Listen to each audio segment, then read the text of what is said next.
I can human better than a human can. It's tough. Like right now, the knowledge-based skills are going to go first, which is reverse of what people thought. They expected it to be blue collar. Like if you had asked people 2 years ago, what's AI going to fix first? They're going to be like, well, all the low skill jobs, all the labor, that's going to get replaced first. And then it'll be the slightly lower skilled white collar jobs. And then the higher skilled white collar jobs like programmers and things like that. And then finally, maybe the creatives.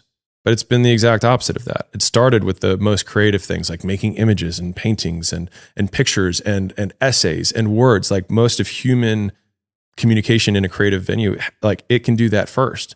And robotics is already there in terms of being able to do better than what a human can. It just hasn't become cost efficient. But we know on any time horizon that technology becomes more efficient over time. And when that AI brain meets this robot body, it can now do what humans can do in the real world. And so like, where do humans go? That's fundamentally the issue. They have a 4.5-year UBI study that's being undertaken by OpenAI because they, I'm pretty sure, know what's going to happen, which is that many, and like, even if there are, like, to your point, like, even if there are jobs that like some humans can do, most humans can't. And so like ChatGPT writes better than like 60% of Americans. In 15 seconds as well. Right. And that's today. The question is what ChatGPT 100 can do.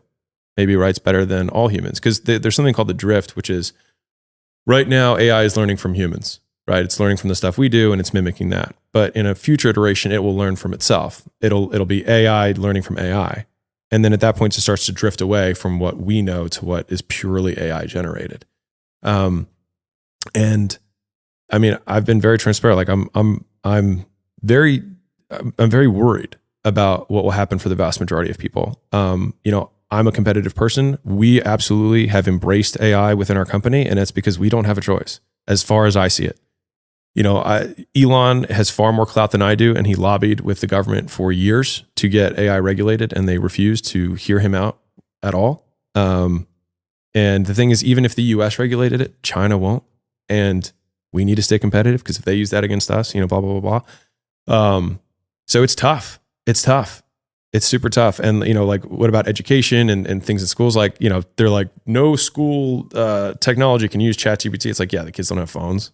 That's like saying, everyone, don't use your TI-83s to cheat on this essay. And you're like, that's fine. I'm going to my notes right now. And yeah. I got all the formulas written out. Yeah. So it has really profound implications. And I think humans are really bad at predicting things. That's what I can say. Like the fact that AI 2 years ago, people would have said blue collar jobs and it's literally the last thing that's being replaced just shows you how bad we are at predicting. Yeah. So my predictions are weary at best.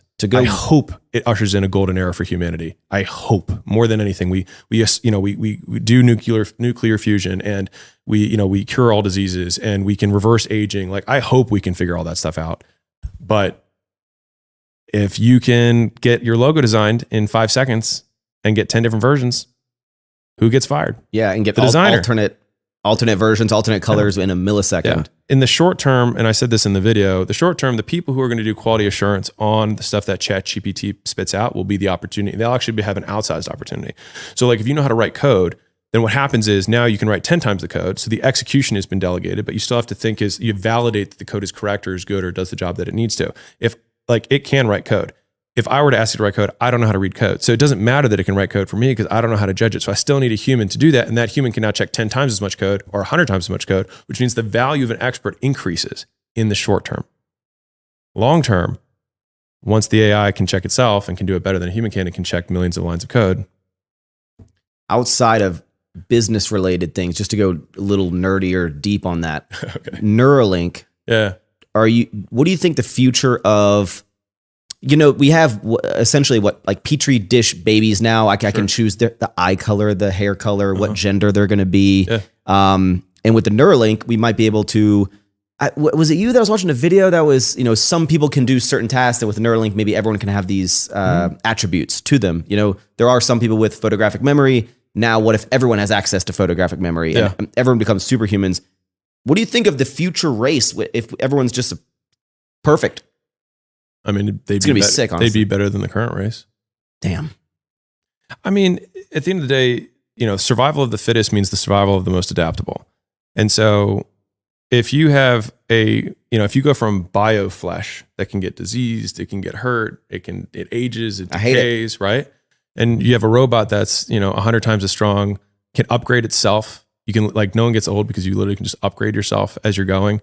I know we're bordering into, science fiction here, but point is, in our lifetimes, some of this stuff is possible, and if AI can start innovating on its own, then there was a futurist who said like AI will be the last invention humanity ever needs to make, because then it will make all innovations after that faster, better, stronger than we can. And if the future race is a merge between humans and AI and cyborg, then that would be interesting. The question is why they would need us. Robots are going to take over. It's an interesting take, but I will say though, I disagree that robots like how like strong they can be, because I mean I can deadlift 650 pounds and there's no way a robot's gonna be stronger than me.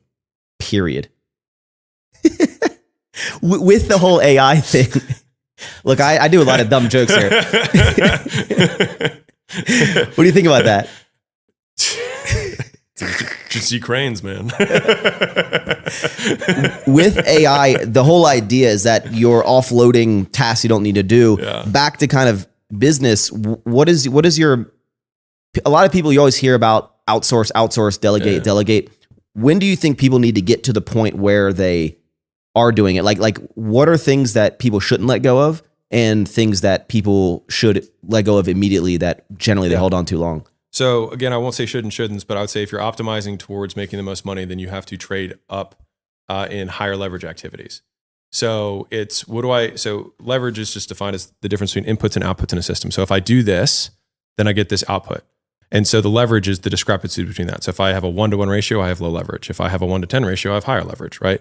And so when we are leveling up as entrepreneurs, we need to trade out the things that we get 1-to-2 on and trade in things that we get 1-to-20 on. And you just keep trading the whole way up and you just keep going. And that's the kind of unending, infinite game of business. What do you think is like the number one thing that people shouldn't delegate? Like when you start a company, right? You have a passion behind it. There's still something like, what's the point you get to when you're just like, you're not even, you just collect a check and you don't even like live in the world of that business anymore. Like, do you think everyone should get to that? Or like even with acquisition.com or some of your stuff, like, do you think there would be a point where you're like, I don't literally do anything. I just own it. I don't need to look at it ever. Like, do you lose the interest and the passion for it when it gets to that point though? Well, if you get to that point, then you're probably inherently disinterested. So if you like, so again, I won't do shoulds. If you like doing something, then by all means do it. If you're optimizing for how much money can I make, then it's theoretically, if you can get someone to do the same thing that you're doing and do it for less than 100% of your equity, then you trade up. And if you get lots of people to do that, then you make more money. So the idea is to solve for zero.